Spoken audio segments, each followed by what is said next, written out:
Should Bryan Danielson make an in-ring return? What were the top 5 moments of the week? What Ring of Honor stars will WWE sign? All this and more next on the Power of Pro Wrestling podcast.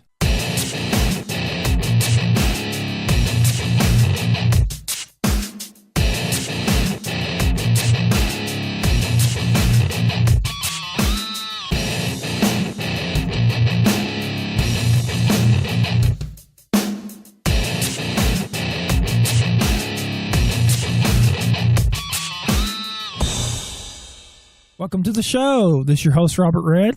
I'm Chris Heineken. Thank you guys so much for joining us. Hey, you can find this podcast and all the other podcasts right here on iTunes, Google Play, and Shout Engine. But, hey, also, why don't you contribute to us by going to our Patreon page?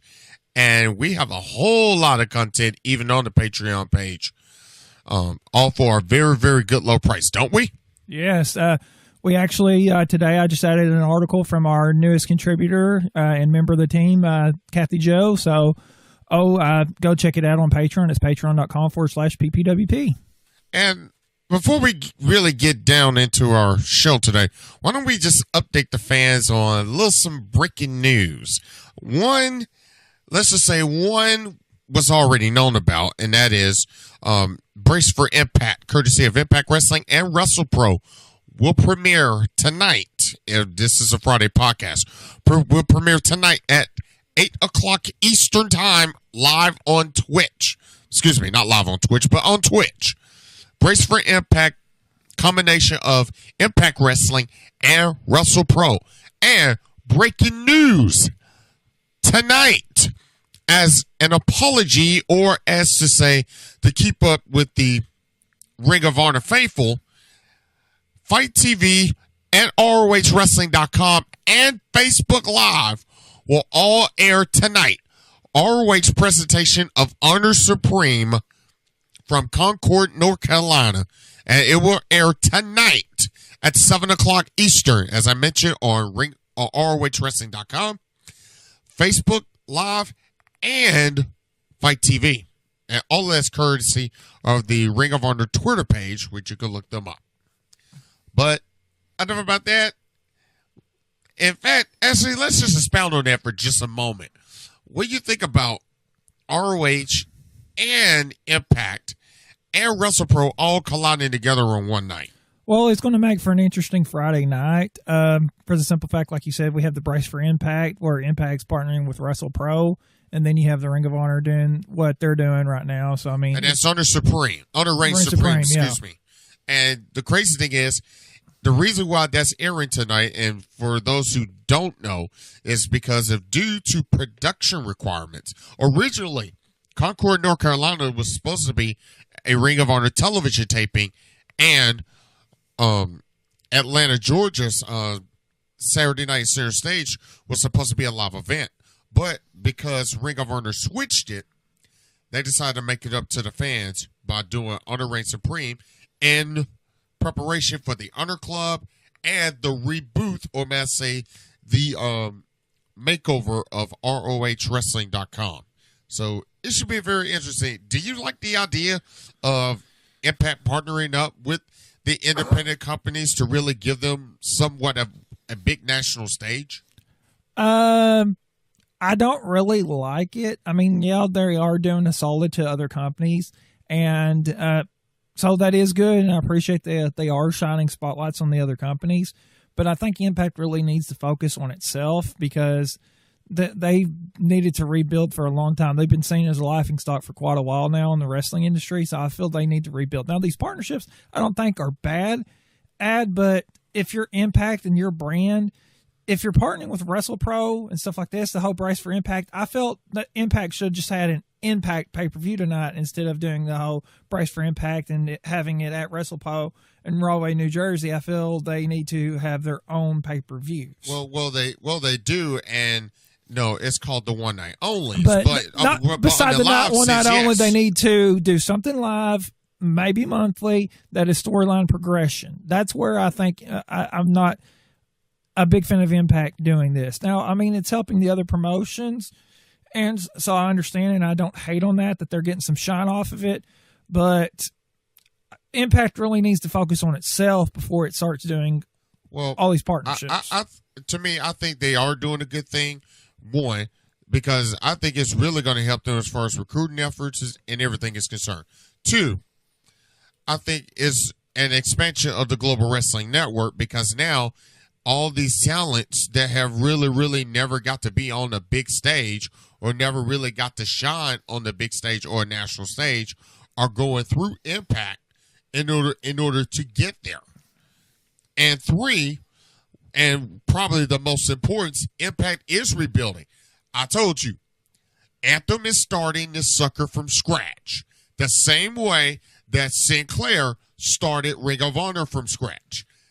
Always, what did they do 2014? How many pay-per-views did they really held in 2014? 2.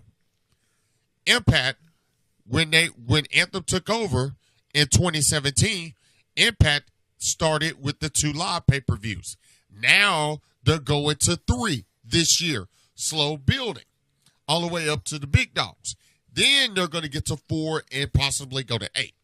But, I think it's going to be a good deal. Well, let's talk about Ring of Honor just a few seconds right before we get into Daniel Bryan, the controversial Daniel Bryan, a.k.a. Bryan Danielson.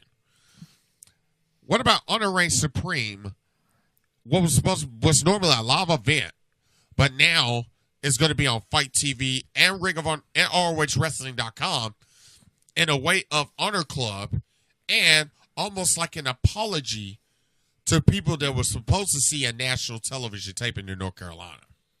Well, I mean, I am very excited about the whole Honor Reigns Supreme ideal, and this is where I'm not opposed to it, to give like a live event and it being free. Like, to me, this would be akin to what WWE did when kind of the network was kind of first started launching, like a network exclusive special that they did. So I'm glad that Ring of Honor is doing something similar with the Honor Reigns Supreme and giving us a live event for free on Fight TV and, like you mentioned, the other platforms. ROHWrestling.com and on Facebook. Yes, I mean, a lot of great platforms. I mean, I feel, whereas I'm not a big fan of the whole Impact thing, I'm not hating on them for what they're doing. I think they are doing a good thing, but Ring of Honor, I'm loving what they're doing and with this and doing the whole Honor Reigns Supreme and kind of, like you said, maybe appeasing the fans where they thought it might have been a TV taping, but it's not, and so it's going to be shown on Fight now, live, free. So I mean, I feel that was a very good thing for them to do. And I'm gonna add to that with the Ring of Honor situation. It's because not just everything I mentioned earlier, but also if you really think about this in the long run, this is a story. ROH has always been storyline driven, and they've always had match driven, and they are sport driven. And tonight's event that will be shown on all those platforms, that is literally going to segue, even though they're getting way ahead of television right here. Their storylines from there is going to shift right into center stage on Saturday for the television tapings at center stage in Atlanta. That's the cool thing about Ring of Honor. They take deals and storylines from live events, transfer to television, then transfer it to pay-per-view. That's what you're supposed to do with your live events. And granted, WWE doesn't do this, and Impact Wrestling is now doing this because now they're shifting everything, going from independence to Impact to TV, now to pay-per-view. ROH is literally having that set characterization. Okay.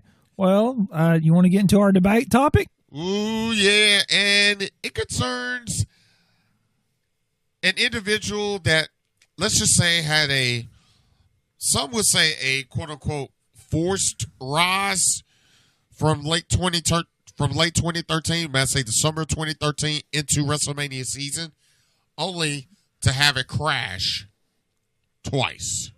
Yeah, most definitely. And let's get into it, shall we? And the person we're talking about is one Bryan Danielson, which known to the WWE audience as Daniel Bryan. Now, when I picked this debate topic, I didn't realize it, but yesterday at the time of this recording, February 8th, 2016, yes, we're coming on and now, was the announcement that he was retiring from wrestling on Monday Night Raw. So I couldn't have picked a better time to bring up this topic.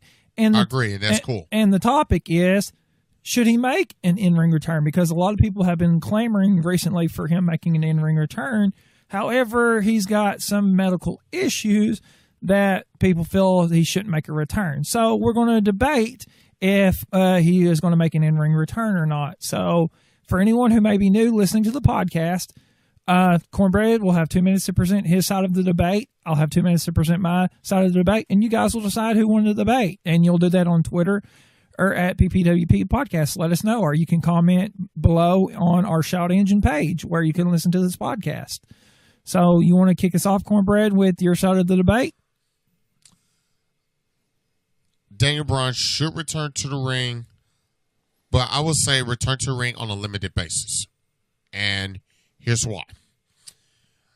There have been multiple cases, and courtesy of our good friends at Goliath.com, which you can find this information. They listed 10 wrestlers, 10 WWE competitors who suffered concussions and kept going.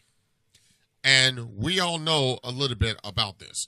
10 Foley, 9 Undertaker, 8 Dolph Ziggler, who was supposed to be making his return, 7 Christian, 6. Oh, you want to talk about controversy? Number 6 is CM Punk. Oh, yeah, that's controversial, especially right now. Number 5, Tommy Dreamer, who now has just secured a television deal with FightNet concerning House of Hardcore, thanks to Impact Wrestling. Big shout out to those guys, and big congratulations to Dreamer on that one. 4 was Daniel Bryan, and I had a whole lot of question marks on that one. 3, Brock Lesnar, 2, Bret Hart, and former guys all suing. But to me, Daniel Bryan should return on a limited basis simply because of the fact that when you have multiple tests that have said, hey, you're cleared to go, and then you got that one test that says you're not cleared to go, and I'm going to compare this to Christopher Daniels. Daniels suffered a way worse concussion than Daniel Bryan. And Daniels is close to 50, and he's still wrestling. Daniel Bryan should return carefully, but I say give me the real doctors that really, really produce the test that says, hey, he passed, let him into the performance center, and hey, he should be back to perform. Needs to be back. Good points made, Cornbread. However, I disagree. I do not think Daniel Bryan should make an in-ring return. As much as I personally love Daniel Bryan, if you've ever been to the recording studio where we record the podcast, you know that I have a picture made out of Legos that I got from winning contests from Justin LaBar. But you know the story Big there. Shout out. So, yeah, I'd love to see him return. However, I don't think it would be a good idea for him to return, obviously from his medical issues. Now, if it was just one concussion that he had, I can move on and say, go back to the ring. You're a big star. We need you back in the ring. Here's the thing. It's not been one concussion. It has been numerous concussions. He also suffers from seizures, and he has a lesion on his brain. Now, for those who are not inclined medically, a seizure is an abnormal or excessive neural activity, which also some of the symptoms are jerking and maybe loss of awareness. Or if you really want to go, not to be horror, or horrific about this, okay, because I've seen it happen right before my very eyes. It's nothing but a spirit. Not to be graphic, but continue, sir. Yes, I mean, jerking, and a loss of awareness. And concussion is a head injury with a loss of brain function. And a lesion is an abnormal damage or change to a tissue or an organism. So with all that stuff, he is not healthy. And with the seizures continuing and stuff like that, he does not need to return to the ring. Also, stemming off of that, if he does get back in the ring, it's not only maybe him getting re-injured, but the risk of him injuring others and put them into harming their health and well-being and being able to provide for their families. So it wouldn't be a good idea. And him not changing his style, because his style is a very physical, very tolling style that he wrestles.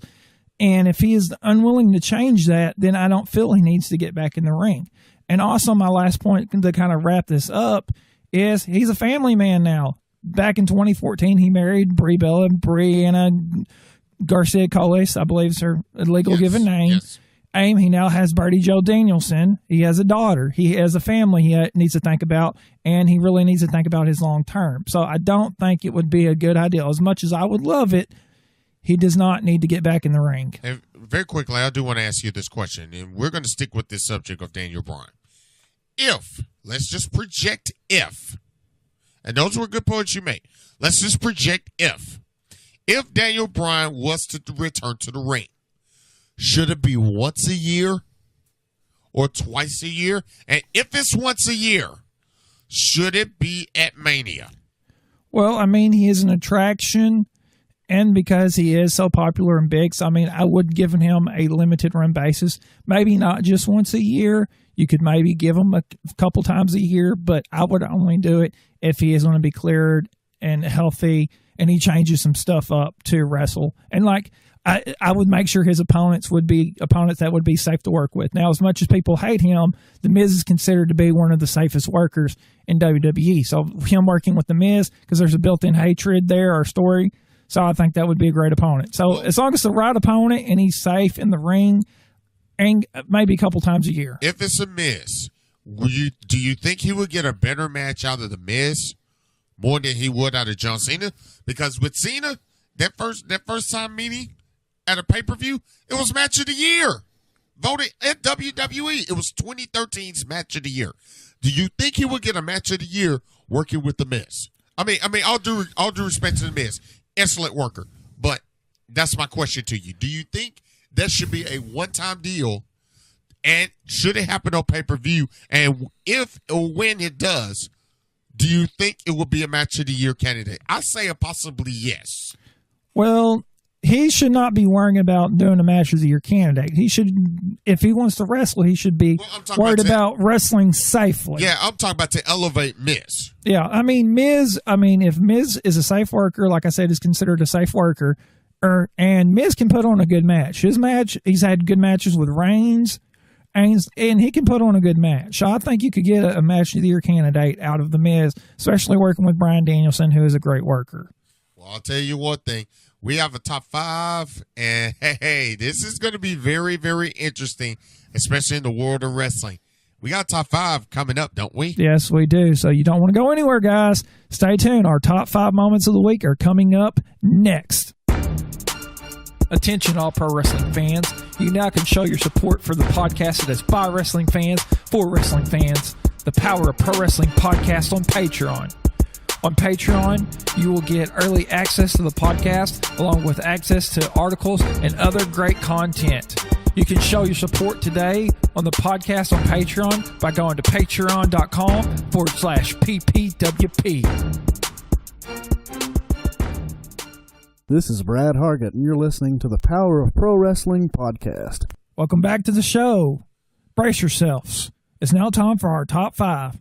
With all the exciting action this week, we'll be counting down our favorite moments from 5 to 1, starting with number 5. Okay, Cornbread, what is your number 5 moment for the week? I'm going to Monday Night Raw, and normally this would be high on my list, but there are reasons why this is not high on my list. And that's Roman Reigns and Bray Wyatt from Monday Night Raw. I put this at number 5 because, I mean, other than this being a great match, to me, it was a whole lot of dynamics on this one. And the reason why it was a whole lot of dynamics on it, because you have somebody that has won the Royal Rumble and won the WWE title, a.k.a. Reigns. Then on the other hand, you have Bray Wyatt, and he's won the Elimination Chamber and won the title in the Chamber. One of the few guys to ever do it. So, as great as the match was, the reason why this ended up being at the bottom of my list is because there were a whole lot of, I guess the best way to put it is there were a whole lot of, like, quote-unquote distractions inside their heads, and they really wasn't as focused as they should be throughout the whole match, and they ended up picking up the tempo right at the 5-6 mark, right after the commercial break. They ended up picking up the tempo, and at the end, it ended up being a good match. So this ended up being my number 5. What's yours? Okay, well, my number 5 is going to make an impact on you. It's going to come from Impact Wrestling, and it is the main event, which is the number 1 contenders match for Austin Aries' next challenger for the Impact Championship. And it was between Johnny Impact, Alberto El Patron, Mr. Moose, and EC3. A good match. I put it as number 5 because of all the melee that's happened outside the ring. That's why it made the list, was all that good melee. But there were other matches this week that stayed in the ring and were very competitive matches, and you could get emotionally invested in. And I didn't want to snub this and leave it off the list because of the action outside the ring. But it was a very good match. I love the winner of Johnny Impact winning it and becoming the new number 1 contender. So that's why it made my number 5 moment for the week. Number 4. Okay, and Cornbread, what's your number 4? My number 4 was a match that was a little bit. I'm going back to Monday Night Raw, and to me, it was a match that was a little bit better than Reigns Bray Wyatt. And if you think I'm going Elias, Braun, and John Cena, even though I had that match way up, that's off my list. Surprisingly, is it who I think it is? Actually, it's going to be The Miz versus Apollo Crews. That's my number 4. Oh, wow. Okay. And I'm going to tell you why. Miz, like you said earlier, has come into his own as of late. Now, if he can keep his mouth shut about stuff outside of the pro wrestling business and honestly keep it inside the WWE confines, I think the sky's the limit for him. But I think he needs to take his eyes off of everything outside the WWE and reality television, aka MTV, and focus here. And that's exactly what he did. Apollo Crews, you know I've said this to you off the air. Yeah, he needed to improve. He needed to at least do something. Granted, he's had 2 upset wins along with titles over worldwide. Yes, worldwide. Over Cesaro and Sheamus. Yes, there was 2 upset wins. We needed to see him in a role to where he could actually succeed. Putting him with The Miz actually was an excellent call. And to make it for the chamber, for a spot in the chamber, is actually pretty cool. And I have to say it. The reason why this is my number 4, this is Apollo Crews' best work in the WWE. Enough said. That's my number 4. What's yours? I can agree with you on that. I mean, Apollo Crews did have a good match with The Miz. My number 4, I actually am going to go to SmackDown Live, and it's going to be the main event from SmackDown Live between Kevin Owens and Sami Zayn. Yeah. I'll tell you why it ranks so low on the list is because of the finish to the match. It did not have a clean finish. AJ interfering and attacking both Sami and KO at the end of the match, and then Daniel Bryan coming out and making it a 3-way at the Fastlane pay-per-view that's a SmackDown Live exclusive is why it kind of ranks so low. But it still had to make the list because it was a good competitive match. Kevin Owens and Sami Zayn obviously have been friends for years, so they're obviously going to put on a good match, something you could get emotionally invested in. And I just love the story going in that they were telling was, from Kevin Owens' side, is Sami Zayn will still be my friend if he will be okay about losing this match? And then from Sami's point of view, it was, I need to step out of Kevin's shadow, and I should be the one to get the title shot. So, I mean, it was just a very good story going in. You could get emotionally invested in it. They put on a good match. But why, like I said, it ranks so low on the list was because of the interference there at the end with AJ Styles attacking them. Because there were other matches this week that were good competitive that you could get invested in, but they had the clean finish. So, to me, that ranks them higher in my top 5 is with the not having a dirty finish or a dusty finish or whatever you want to call it. That's why it ranks so low, but still a good match to go back and watch. The rivalry and this whole AJ, Kevin Owens, and Sami, I do feel has ran a little bit long, but it's still good in-ring action. The story, like I said, has gone on too long, but it's still something you need to go back and watch. And let me ask you this question before we get to our next one, which is number 3. Let me ask you this real quickly. Do you think AJ Styles needs new challengers? Well, definitely, and that's why Shane tweeted out that Dolph Ziggler and Baron Corbin, the winner of their match, is going to be added to that, and it's going to be a fatal 4-way. Now, the rumored match was it's going to be a 5-way, but that originally had Nakamura and Randy Orton. So obviously Nakamura won the Rumble. He's not going to be in the match. Absolutely. So maybe Ziggler or Corbin will take that spot, and then maybe Orton fights his way into it, or maybe Ziggler and Corbin just replace Nakamura Orton there. And this may be an early prediction before we go down number 3, but do you think AJ Styles will end up closing 2018 as champion, like he did 2017? Because he started the year as champion. And granted, he lost the title, but he ended the year as champion. Do you see the same deal here?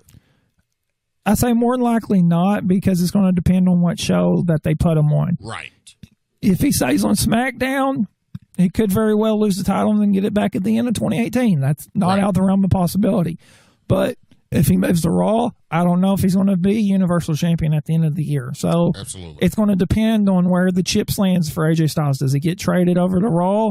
Does he stay on SmackDown? Who comes over to SmackDown? It's just going to depend on the roster at the end of the year and what story they're telling, and as to if AJ Styles will be champion or not at the end of this year. Number 3. Okay, Cornbread, let's move on to your number 3 moment of the week. Well, your number 4 became my number 3 for this reason. And yes, it was Sami Zayn and Kevin Owens. To me, this was a much better match than the matches the two has had previously. This was a much better match, other than the fact that there were high stakes in this one, as far as the WWE Championship was concerned. And granted, Sami Zayn kind of, instigated this whole thing, especially when AJ Styles kept telling him on commentary, hey, focus on the match, focus on the match, focus on the match. I'm here at the table. You just focus on Kevin Owens. Because Kevin Owens, out of nowhere, Kevin Owens has literally beaten your butt on television and pay-per-view, and he's beating your butt on NXT. He literally has a winning record over you. Yeah, he does. So Sammy's only beat him. Yeah, Sammy's only beat him a few times. That's very few. Like that's very few. Maybe a couple times. Like I think he beat him at like a Battleground pay-per-view or something, and he might have beat him one other time. It's been Kevin Owens dominant. Absolutely, and the only championship that Sammy, really WWE, he really doesn't have any major main roster titles. Yeah, he only is NXT champion, and he had that for like 2 months. Right. And even though they're both similar parallels to the main roster, and they both debuted against John Cena, to me, AJ Styles is making a statement, and I think he's frustrated at everything. He's frustrated at Shane McMahon. He's frustrated at Daniel Bryan in particular, and he's frustrated at Kevin Owens and Sami Zayn because, bottom line, he wants new horizons. I think he's playing the brand new Ricky Steamboat here. He wants new challengers. And if that means he has to go through Kevin Owens, Sami Zayn, and like you said, the winner of the match of a match coming up, I think he does deserve new challengers. Now, that's my number 3. What's yours? Well, my number 3 is going to be very honorable because it's going to come from Ring of Honor. Okay, I'm intrigued on this one. Okay, who do you think I picked for my number 3 from Ring of Honor? It's either going to be Matt Taven Cody or Shane Taylor, the villain, Marty Scurll. Well, you may be surprised because I picked the latter. My number 3 is the villain Marty Scurll versus Shane Taylor. Wow. I'm not stubbing Cody or Matt Taven because I love the Kingdom. I love the Bullet Club. I love the storyline. I love their storyline, but I felt the villain and Shane Taylor had a better match. And why I loved it was the finish of the match, like where the villain tried to do the whole umbrella gimmick, like he was going to hit Shane Taylor with it. The ref takes it and kind of distracted, rolls out to the ring, goes underneath, and he grabs the bag out, and it's like powder or something, throws it in Shane Taylor or his face, and then the ref turns around and he rolls him up. 1, 2, 3, match is over. So I love that heel way of just cheating to get the win. That was great. And it was a good competitive match. And to me, the throwing in the powder in his face didn't take away from how good the match it was, and it didn't degrade it for me. So that's why I put it as my number 3 moment. Was it didn't degrade, was just a competitive match, and then just the creative way Marty Scurll found the way to win the match over a much bigger competitor. Now, do you think this was a must-win for Marty Scurll, especially after coming off that loss at Final Battle against Jay Lethal, when, bottom line, Lethal is now pushing himself towards a world championship where Marty Scurll is pretty much still chasing him. Yeah, I mean, Do you think this was a must-win for the villain? well, I don't think it's a must-win. Like Coast to Coast, them breaking up as a tag team, if they didn't win, that's a must-win. But this certainly didn't hurt Marty Scurll winning the match. So I won't say must-win, but I mean, this will give him momentum to get back on track to get to where he may be going. So Number 2. okay, Cornbread, number 2 for you. I'm going to Impact on this one, and I would have chosen the International X division in the spotlight with the Global Forge winner Akeem Zane, now known as Raju, and Phantasma against Ishimori and Sydal. I would have went with that one. That was my instinct to go with that one, especially with some of the new stuff they pulled out. I'm going main event here. I'm going EC3 versus Moose versus Patron versus Impact. The winner will have the winner of Aries and Eli Drake. Dummy, yeah. The winner will have the champion, whoever the champion is, on the next title shot. To me, this had a whole lot of stories because you had, quote unquote, two good friends, away from the scene named EC3 and Moose, but you really have a Bound for Glory spillover concerning El Patron and Johnny Impact. Now, this got my number 2, especially for the trash can incident. Oh, my goodness. Yeah, really? That was creative, and that's why I said I put it as my number 5 because of all the creative things they did. Like, I believe Impact went into the trash can, and he did it very creative way. So, I mean, it was a fun spot. And here's the craziest thing. 24 hours previous to this episode, Johnny Impact did a retrospective on Fight Net, and he said when he watched the Impact product, he gave it one word, which I thought was controversial, and that was dated. I found that controversial heading into this match. And going into this match, even though Impact won, the fact that Moose, who suffered a leg injury, which he was in the majority of the crowd for because he suffered a leg injury, him coming back and really trying his best and really trying to give an attempt to really put the pressure on everybody else, that really helped make this match a whole lot special. And Impact got the win, but now you put yourself at a whole lot of first-timers here. Now, what do you think about Impact versus Aries? First time ever. I'm digging that. Yeah, I mean, that should be a pretty interesting match because you have the parkour style of Impact, Morrison, whatever you want to call him. Right. And then Aries, he's kind of like the high flyer type deal. Well, he's that southpaw that comes at you. Yeah, so I mean, it's going to be an interesting mesh of styles when that match does happen. Now, that's my number 2. What's yours? Well, my number 2 will be Glorious. Oh boy. Oh, because it's Robert Day. Time to go to church. It's Robert Day. Time to go to church. I gotta hear Robert Day. I gotta hear it. Why in the world does this make your number 2? I gotta hear it. Well, I mean, it was obviously it's Bobby Roode versus Rusev for the United States title. Now, the reason why I put this as number 2, good competitive match between the two. Roode is over, Rusev's over. You could get emotionally invested in it. And a great match with a great ending, and Bobby Roode getting out of the camel clutch to give the glorious DDT to win the match. And what put this as my number 2 moment was not necessarily the match and how good it was, the aftermath of the match is why this is number 2. Now, that's what I had the questions on. Ooh. Bobby Roode is up celebrating, and then out of nowhere, you better expect it. Randy Orton hits an RKO, so he hits an RKO on Bobby Roode. Then I believe he hit Rusev next. And in Aiden English, on the moment, it was kind of like, I need to get out of the ring here, and he wasn't smart enough to do it. So Aiden English just got turned Spanish immediately. Yeah, so he got RKO'd, and then Randy Orton just standing tall. So, I mean, I had to put it as my number 2 moment of the week for all the aftermath with the RKO. But the match in itself was solid enough, and having, like I said, a clean finish. It wasn't a dirty finish or anything. So that's why it ranked higher than these other matches. Now I do want to address something before we go to our number 1 pick, because I want to address something concerning Rusev.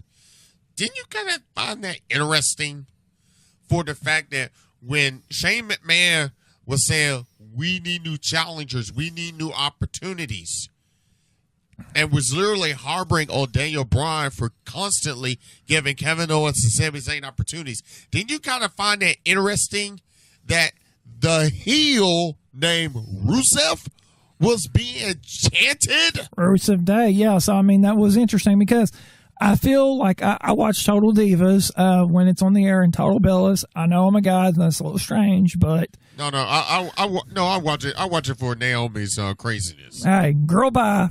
Right.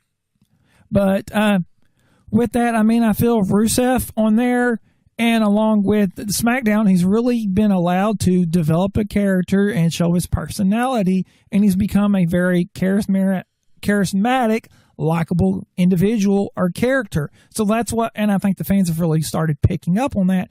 And like the pairing with him and Aiden English, which was just an oddball pairing, Ended up working. It worked. It was like in wrestling, they say you throw something against the wall and see what sticks. Well, this has stuck like probably no one expected. Because, I mean, you had like Aiden English. Pepperoni. You had Aiden English. It was his original gimmick was kind of like the singer and star like that. And then he got put with Gotch, and they became the vaudevillain, kind of like the throwback tag team. And then Gotch got released, so Aiden English was kind of left on his own. And then they just paired him with Rusev out of nowhere, and then yeah, it's like you said, off to the races. So I mean, that's why Rusev's getting over. And I mean, he would be a fresh challenger because all of his time being on the main roster, he is not, I don't think once really been in the main event scene picture to go after the main title. So he would be that fresh new challenger, right? And I think a lot of people want to give him that opportunity or see him get that opportunity to vie for the main title, and especially with the time that he's taken away. That has been, he's been away, even after he lost to Orton, came back and beat Orton. You would have thought that he would at least been in consideration for a championship match, but he has not. I think this match did kind of help him in a lot of retrospect because you're going against a guy, especially Bobby Roode. You're going against a guy that, bottom line, has literally grown up on television. Grown up on pay-per-view, started on pay-per-view, progressed to national television, and I remember the line, I still remember to this day that Don West said concerning Bobby Roode. He said, this guy is keep getting better and better and better and better. And I've told you off the air concerning Bobby Roode. You mean Bob Roode, as Yes. Rusev calls him? Yeah. I told you off the air concerning Bobby Roode. I say, don't be surprised if not only he shoots to the main roster in fast time, but don't be surprised if he's end up wearing the top championship on either brand. Yeah, and I mean, I think that quickly. will be soon. But enough of that. Number 1. Okay, Cornbread, what's your number 1? Let's tell the Youngsters viewers what it is. I'm going to Ring of Honor on this one. I would have said Matt Taven and Cody because of the storyline heading into it, especially Matt Taven capitalizing off Cody losing the World Championship at Final Battle to Dalton Castle. I would have said that. I would have said Machine Guns versus Best Friends. But Briscoes kind of really made it iffy on that one. So I'm going with the most obvious one, and that's Shane Taylor and Marty Scurll, and I'm going to it for this reason. Not so much of the powder of literally Marty Scurll teaching Shane Taylor the villainous ways of wrestling. I'm going this route is because Shane Taylor is the original gun for hire for Cody in Bullet Club. When Cody lost the World Championship and Bullet Club really kind of imploded right after Wrestle Kingdom, then now you really have almost like a split Bullet Club, but not so much split as to Cody and Omega.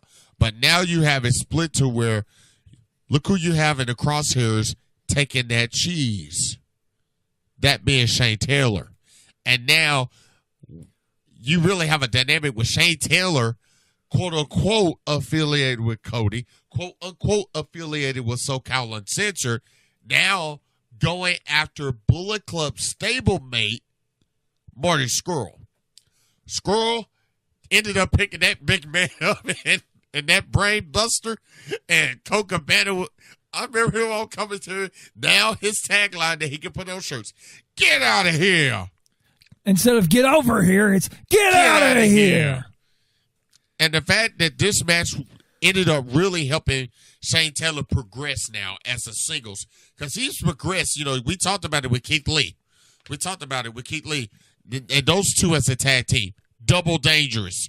Remind me of big time football players, and they took War Machine way past their limits. Now we're seeing Shane Taylor in a different role. And for him, even though he came up on the losing end of Marty Scurll, I still say this was an excellent match. This surprised me of all surprises. I honestly thought this was literally going to be a ground match. But this shocked me more than anything this week.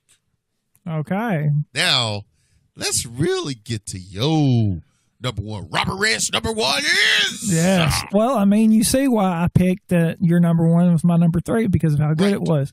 But where you thought this moment was number 5, I thought this was the best moment of the week. Okay. Reigns and Bray Wyatt. Now, me saying that, being a Reigns hater, says something about the quality of his matches. Reigns hater, Wyatt lover? Yeah. I mean, yeah. So, I mean, this was just a good match. And like I said, number one, reason, good match. You could get emotionally invested in it. The stakes were high because the winner was going to go into the chamber to possibly main event WrestleMania or get a title match at WrestleMania against Brock Lesnar. So, I mean, you had high stakes, good match. You could get emotionally invested. And I don't think Reigns is as bad of a wrestler as maybe people say he is. And coming from me, that's saying something. Because I felt this was a very good competitive match. Reigns was put in situations to where he could succeed, and that's why fans kind of crapped on him a little bit. Yeah, and I mean, and working with him and Wyatt is almost, it's not near close in experience, Kevin and Sammy, but these guys have been working off and on with each other since the Shield Wyatt family days. So that's like almost 4 years these guys have been working with each other. So, I mean, and they have good chemistry to get a good match out of one another. So, I mean, I love this match. And I felt, like I said, the stakes were high because the winner qualified. And it was a good match that you were almost on the edge of your seat for. So, I mean, to me, it was the best match this week. So that's why I had to put it as my number one moment of the week. And you know, you talk about great chemistry. And this kind of reminded me of 2014, which ended up getting voted as match of the year, or I say as feud and story of the year, and that was Bray Wyatt and John Cena. That got match of the year and feud of the year. Do you honestly see Bray Wyatt really going forward, whether he wins or loses at Elimination Chamber? Well, I think with Bray Wyatt at the Chamber, we're going to see maybe the conclusion to the broken Matt Hardy or woken Matt Hardy Bray Wyatt feud. It may go to Mania. We'll see. But that's where I think we'll see Bray Wyatt go after Mania. I agree. But that's all the time we have for this segment of the show. Let us know what your top 5 moments were for the week. We want your feedback. Yeah, you can tweet them to us at PPWP Podcast, or you can post them on our Patreon page at patreon.com/PPWP. But don't go anywhere. Stay tuned. Rapid Fire is next. Attention all pro wrestling fans. You now can show your support for the podcast that is by wrestling fans for wrestling fans. The Power of Pro Wrestling Podcast on Patreon. On Patreon, you will get early access to the podcast, along with access to articles and other great content. You can show your support today on the podcast on Patreon by going to patreon.com/PPWP. Hey, this is Kevin Lancaster, and you're listening to the Power of Pro Wrestling Podcast. Welcome back to the show. It's now time for the fastest segment of the show, Rapid Fire. For this edition of Rapid Fire, we'll be giving our predictions on which ROH superstars WWE would sign. So let's start with Dalton Castle. I say a possibility of a yes because of his amateur background, because of his showmanship, and if you really want that flashy deal in WWE. Now, I will say it will be high on my list if WWE can make it like a WrestleMania style feel for Don Castle, but I'll say he'll get signed at least probably 70%. Okay, I definitely think WWE would sign him. He's the current Ring of Honor champion for a reason. So, I mean, obviously the Ring of Honor has faith in him. I do feel he's a good performer. And, I mean, if you've listened to me harp on Dalton Castle or any time on this podcast, I speak very highly of him and how he would definitely fit the WWE mold. So, I'd say yes. Let's move on to Beer City Bruiser. If WWE is looking for a heel right now, I would say yes. But for look purposes, since WWE is quote unquote into the look deal, Looks driven business shell. Yeah, I would say no. I would say no. Like I said, based on appearance. I mean, WWE likes to have a certain body type, as we know.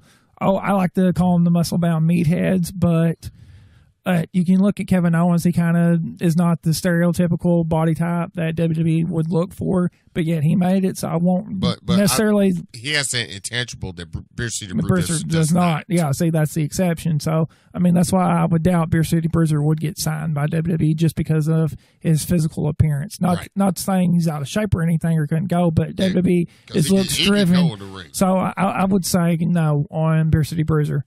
How about we go with a woman of honor, the exotic goddess, Mandy Leon? 55% yes. And it's because of, I say the reason why I gave it the 55% instead of I gave it 45% that she was be with Ring of Honor is because she's really one of the individuals that comes right from the dojo all the way up to now to really making Women of Honor what it is. And it would not be possible without Mandy Leon. So I would say 55% she would sign, but I think her heart would be in Ring of Honor. Well, I think she definitely could fit the mold for WWE. I mean, she calls herself the exotic goddess. Once again, it goes in the looks department. She's not bad looking. And I think she could go in the ring. I would say she would start in NXT. And work her way up to either Raw or SmackDown, and I think WWE would potentially sign her because based on looks and stuff like that. I mean, hey, they signed Mandy Rose, so I mean, you at least got to give Mandy Leon a chance here. Well, I think Mandy Rose got signed for more reasons more than one. Okay. How about we go to a tag team, and they're part of SoCal Uncensored. Let's go with The Addiction. That one's too tough to call. I would say possibly yes. I say if they get signed to WWE, it'd be because of AJ Styles. If they do not get signed to WWE and they go back to Impact, I say it will be because of Ed Nordum. Because Nordum, he's real high on new guys and guys who've been there before. And I think for Daniel's sake, I don't know if WWE will really, really push him to that limit because it goes back to the debated question we had earlier, and I brought up Christopher Daniels, that concussion deal. That's why I would say if he gets signed to WWE, it'd be because of AJ Styles, and he would go to the main roster along with Kazarian. If he does not get signed with WWE and goes back to Impact, it will be because of Ed Nordum.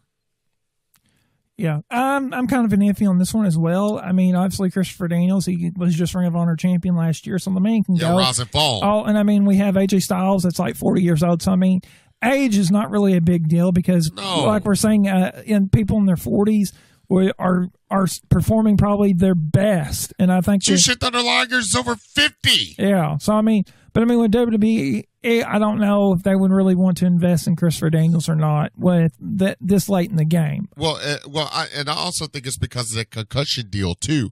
Because Daniels, keep in mind, he had a concussion late 2005, came back 2 months later and competed.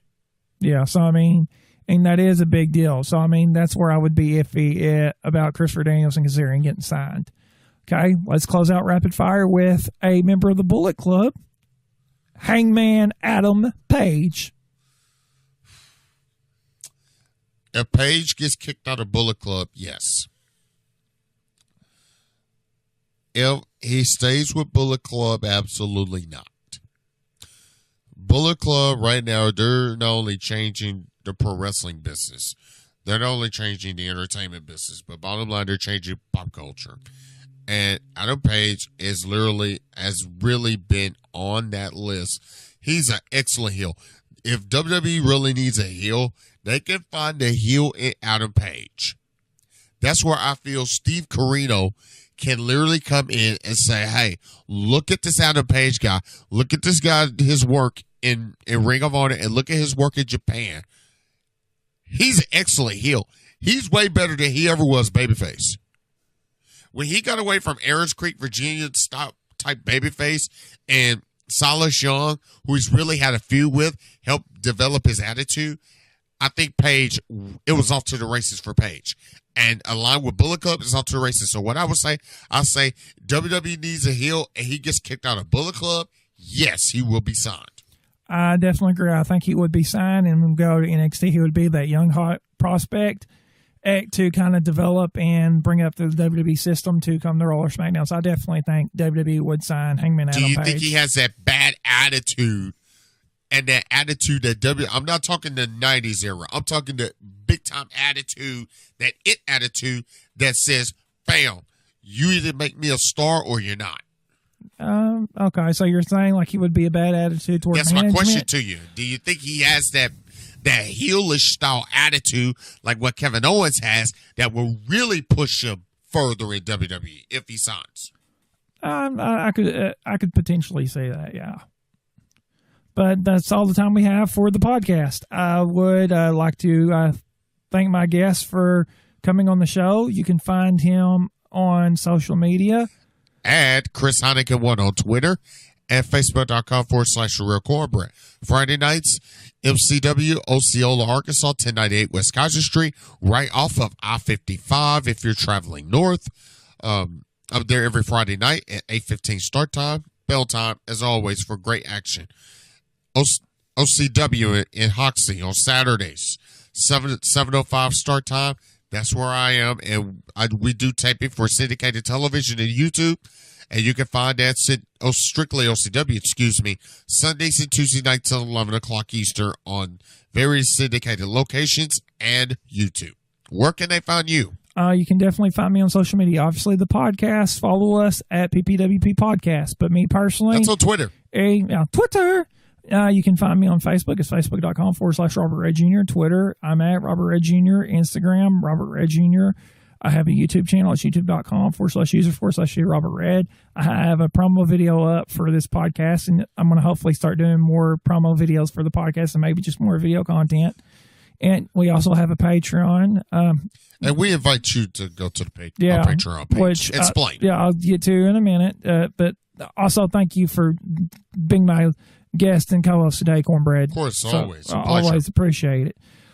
You can also subscribe to our show on Google Play or iTunes by searching the Power Pro Wrestling Podcast or on Shout Engine. Now, please leave us a review on the show on iTunes as well. So if you're an iOS user and you have the podcast app and you subscribe to us, leave us a rating and let us know, like Pepsi Girl 3 has done. And so definitely leave us a rating. We'll greatly appreciate it because it helps boost the profile of the show as well. And mentioning the Patreon, you can financially support the show on Patreon where you get all sorts of wonderful perks. Like I said, we just released an article today by our latest addition to the team, Kathy Joe. She has written an article about Ronda Rousey and why she thinks she's bad for the WWE and why the WWE is bad for Ronda Rousey. So if you want to check that out, $1 a month. I urge you to check it out. $1 a month Patreon. You get to check that out. It's exclusive there, so you get it nowhere else. And plus, you get early access to hearing me and Cornbread are my guests for that week. And I will say this as like an early preview of some of the perks that you're going to be getting. I got some PWI articles that, bottom line, won't be taught anywhere else except this podcast. So if I were you, I would subscribe, and I will have those PWIs articles, and all. And you and I, Robert Red, will discuss them right here. Yeah, I definitely will have to do some Patreon exclusive. So you guys definitely, you definitely want to look into that. But we want to thank you, our audience today, for checking out the show. And you can catch us next time on the Power of Pro Wrestling podcast. See ya.